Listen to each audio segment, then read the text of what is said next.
Сбъдват ли се нещата, за които ни предупреждаваше?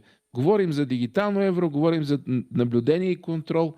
Тези неща, между другото, поне стават с бавна стъпка. Хората забравят, ако някой нещо е казал преди време, така че напомняйте ни, макар че някои казват плашете ни, защо ни плашите, нали? Истината трябва да се казва и това последователно застъпваме ние от Възраждане в всичките си активности. Брюксел и Страсбург, Европейския парламент е абсолютната централа на наблюдението и контрола. Просто има толкова много различни предложения, че трябва да се започне от някъде, за да ги представя на нашите съмишленици, на българските граждани.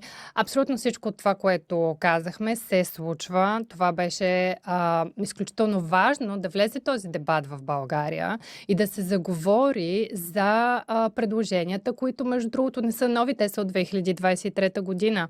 От 2023 година е въведен от Европейската комисия така нареченият законодателен регламент за единната валута. Нали, звучи страхотно, единна валута, клуба на богатите. Всъщност виждаме, че клуб на богатите е нещо, което всъщност само богатите ще могат да си го позволят. Защото според мен само богатите могат да си позволят такива цени по магазините, включително на абсолютно обикновени продукти. Вече трябва да се замислим какво означава това с клуба на богатите.